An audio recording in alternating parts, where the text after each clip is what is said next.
Yes sir, man. We back and we live. It's your friendly neighborhood host, man, Chandler Blakely, aka Goose, here today bringing you another edition of my starting five for DraftKings and Fanduel, alright? But before we get into that, y'all already know we're going to do the lineup review, going over my best lineups on DraftKings and FanDuel from yesterday's slate. Just get into the breakdown, our thought process, what we did right, what we did wrong, so on and so forth. So, for all you new people just tuning into the channel, man, don't even think about it. Just hit that subscribe button, man. You won't be sorry. To everybody in the sound of my voice, man, definitely hit that like button for your boy, man. Let's get the likes up on this video, man. It goes a long way. It's greatly appreciated, okay? Now, let's do this. Yesterday's DraftKings and FanDuel was a tough one, man. Didn't cash on either site. Didn't win any money. I had some lineups cash, but I didn't win any money. Overall, losing day slate. The starting five on DraftKings was solid.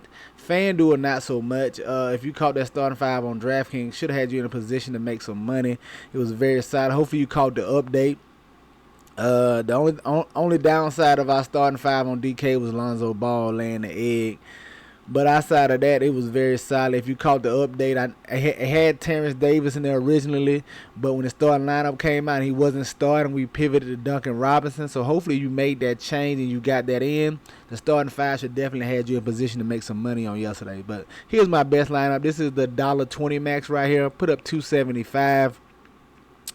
At the top, Tyrese Halliburton.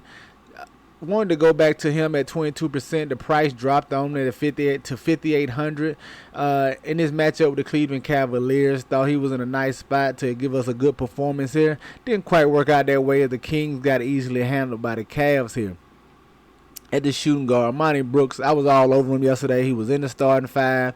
He was a little chalky, 34% on, but I just thought he was a great play. I did get a little nervous once I seen he wasn't starting. They had DJ Augustine in there instead, but we let him ride out mostly, and he gave us 36 DK points, man, almost 10x for us over here. Very solid out of Monty Brooks. I went Jaylen Brooks right here in this lineup, 31%. I wasn't on him at first. I was going to fade him, but once that Jaren Jackson news came out, I was like, man, I had to get to him. In some spots, we got him here at 31%. Only 28 DK points, though. Not nearly enough on yesterday's slate at this 6K price tag.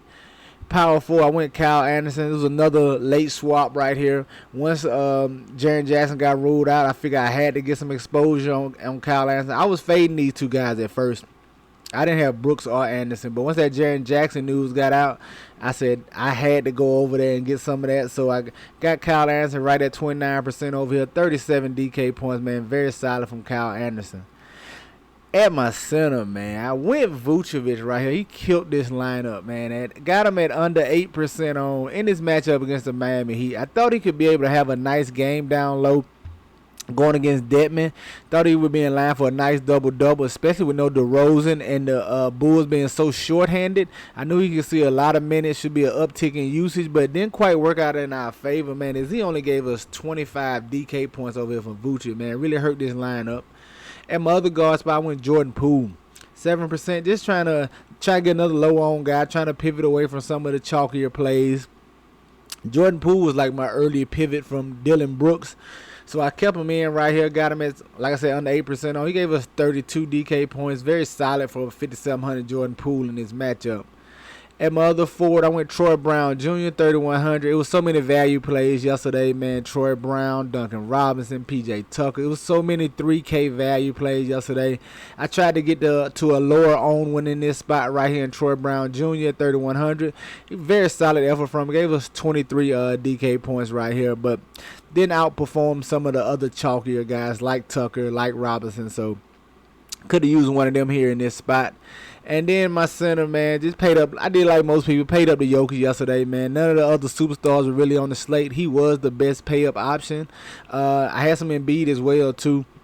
But Jokic right here, the high performer of the night, man. 75 DK points, just a monster game, man. 2 assists shy of a triple double over here from Jokic. Could have been even bigger as they cruise against the Spurs right here in this spot. But there you have it, man. My best lineup, 275.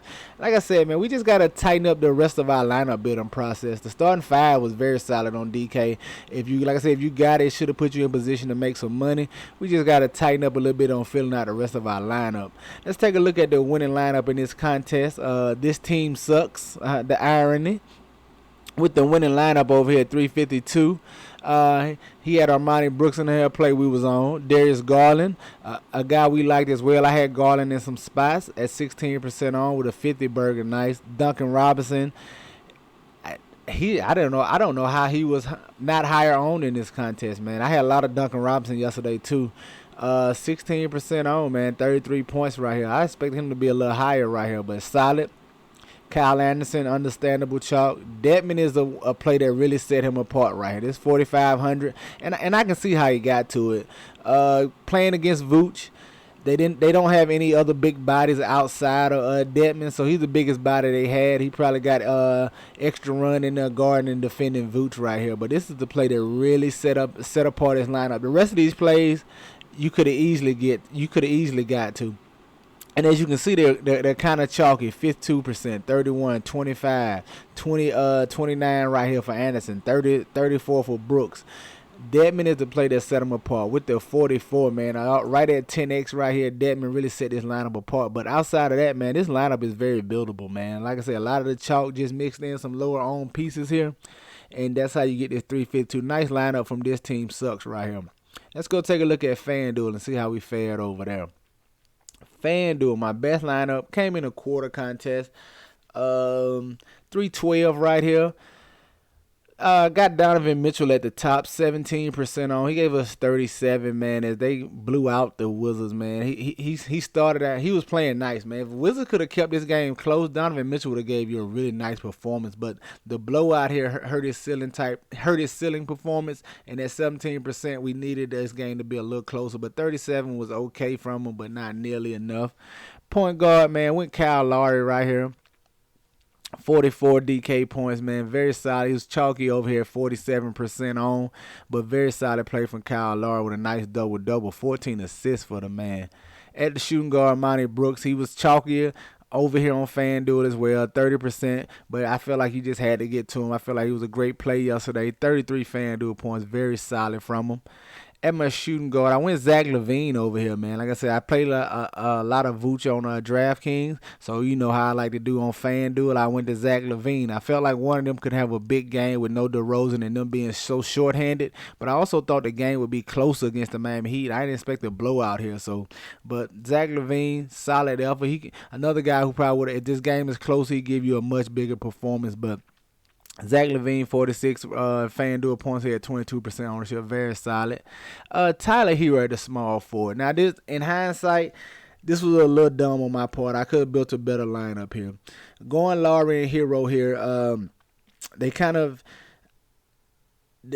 take away from each other. If Lowry having a big performance hurts Hero and vice versa. If Heroes have a big performance, it hurts Lowry. Got a little too cute right here. In hindsight, like I said, I should have thought this through a little better and not put both of those guards in here. And probably went to another spot. But Tyler Hero got him at 33% on, man. Right at 26 FanDuel points. At my small forward, trying to get different, man. I went Andrew Wiggins. 5,600. I thought the price was just this was a matter of price over here. Not that I thought Wiggins was just an outstanding play as Wiggins. He can easily fail you, but the price was so cheap for a guy who's getting 30 plus minutes, man. In this matchup against the 76ers, I want to try to take advantage of it. And he gave us 35 FanDuel points, man. Very solid effort at 5,600 right here, right over 6x for Andrew Wiggins. I'll take that every time out. Marvin Bagley, this was a late swap.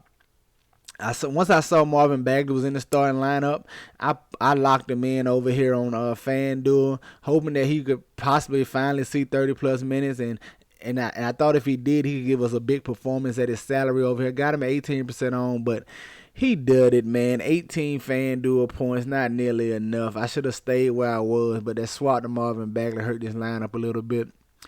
Power forward when Alizé Johnson just had to get somebody at the flat minimum to try to fit Jokic in here at my center in this lineup, and I knew the Bulls were short-handed.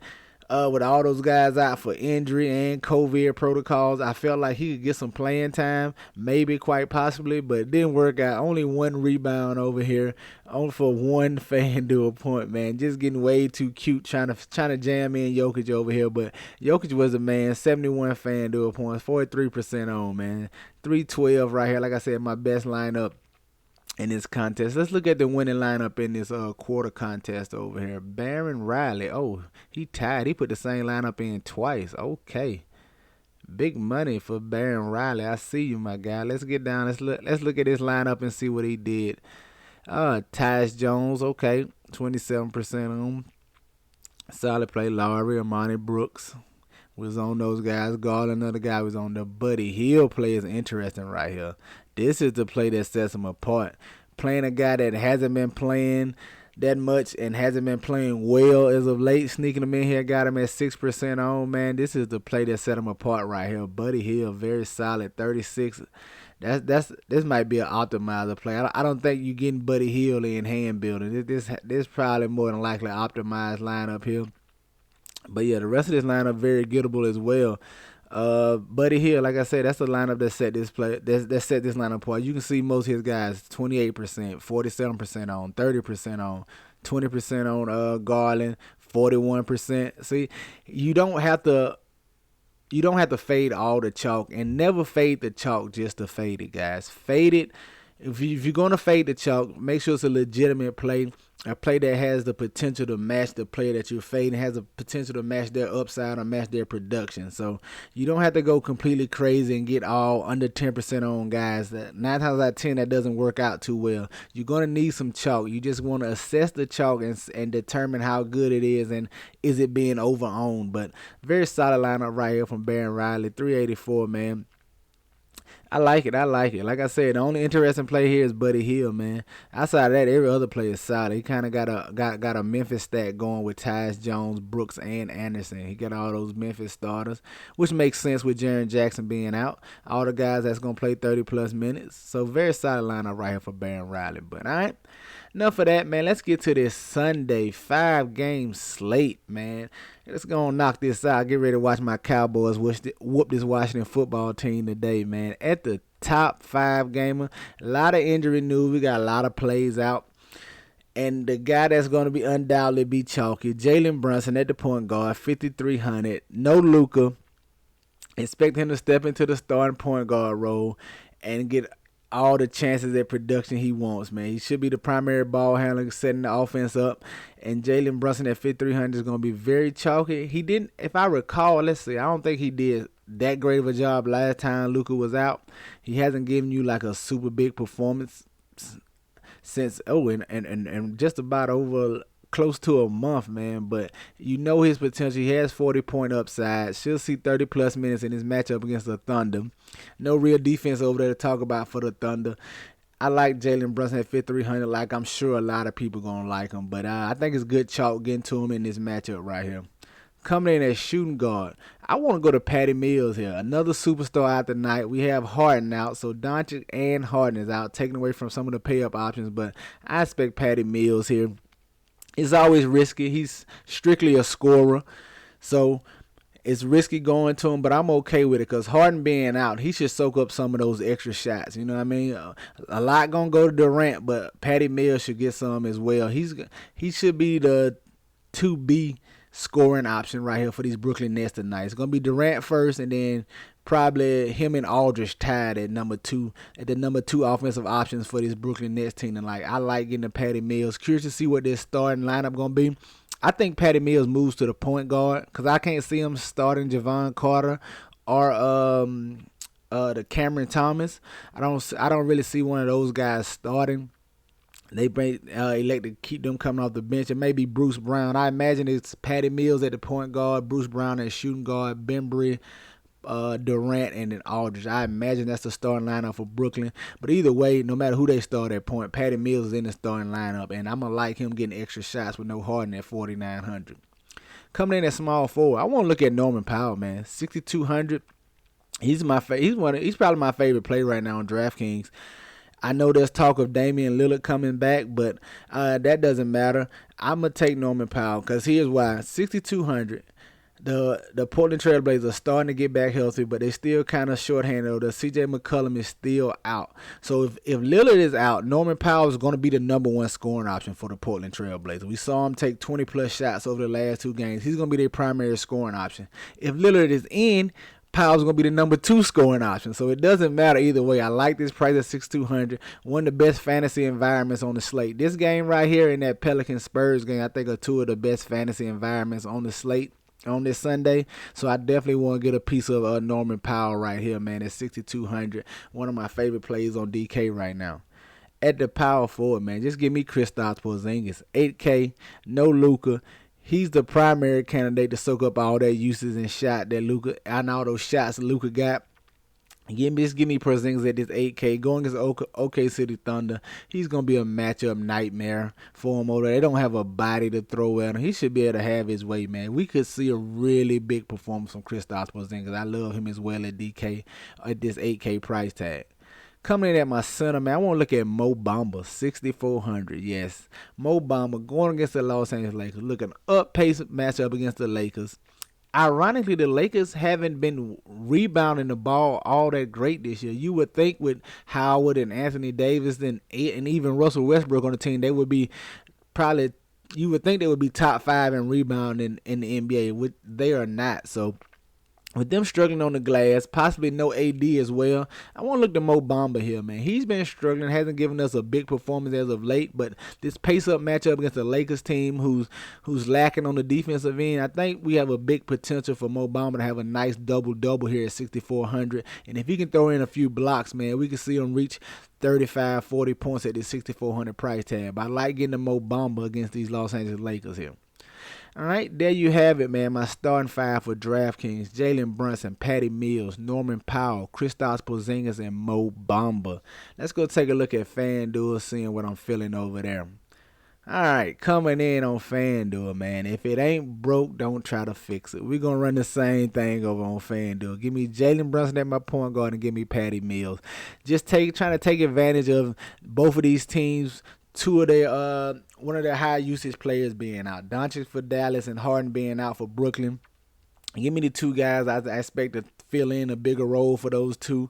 And that's Jaylen Brunson and Patty Mills. I love getting them over here on FanDuel as well. Brunson's a little more expensive, but it's okay. Patty Mills the same price as DK, man. Lock and load them for me over here on FanDuel. Coming in at a small forward, give me Anthony Edwards, 7,300. I love this play. I'm really gonna love it if D'Angelo Russell is out. This matchup against Portland, I'm telling you, this is the best game environment, honestly. I'm gonna have a lot of pieces of this Minnesota-Portland game. I'm waiting to see. Hope my boy Dame Lillard plays. If Dame Lillard plays, get you some Dame Lillard as well. I'm gonna have some pieces of Dame as well. But I like this game over here. 7,300, I think, is just too cheap for Anthony Edwards. He's been struggling the last couple of games, but we talking about a guy who hung up 70 fantasy points on the Miami Heat, so you know what he's capable of, man. In this matchup against Portland, I love him at this price right here. My favorite play on FanDuel, Anthony Edwards. Coming in at power forward, give me Kristaps Porzingis. $500 more expensive over here on FanDuel, but I'm okay with it. The number one offensive weapon for this Mavericks team. Going against the Thunder team who doesn't have a prayer in trying to guard or stop him, man. Give me Kristaps Porzingis. I'm expecting a big game from him right here. And then at my center, man, yep. I know y'all tired of seeing him, but I'm going to look at my boy Yusuf Nurkic, man. Going against the Minnesota Timberwolves. Y'all know the issue with Nurkic. His only issue is his minutes, man. They will not let him get 30 minutes for nothing. But I'm okay with that because in this matchup against the Minnesota Timberwolves, he could absolutely crush in 25 minutes of action, especially a 6,100 price tag. The Timberwolves give it up to the center spot. And hopefully they let him see 30 and let him stay out there and guard Cat, as they do have a dominant big man on that side of the ball. So hopefully he can approach 30. If he gets 30 plus, if he gets 30 minutes, you're going to need Yusuf Nurkic. I'm telling you right now, if he gets 30 minutes now, you're gonna need him, especially on FanDuel, this 6,100 price tag. But at 25, he still can give you 40 points in 25 minutes, man. I like Yusuf Nurkic at 6,100 over here on FanDuel. All right, there you have it, man. My starting five on FanDuel: Jaylen Brunson, Patty Mills, Anthony Edwards, Kristaps Porzingis, and Yusuf Nurkic. Man, get you some exposure to these guys. Get them in your player pool. You know I'm gonna have them in mind. That's going to do it for us here today, man. Y'all know the motto. Chances make champions. Y'all green up, man. I see y'all tomorrow, all right? Let's go.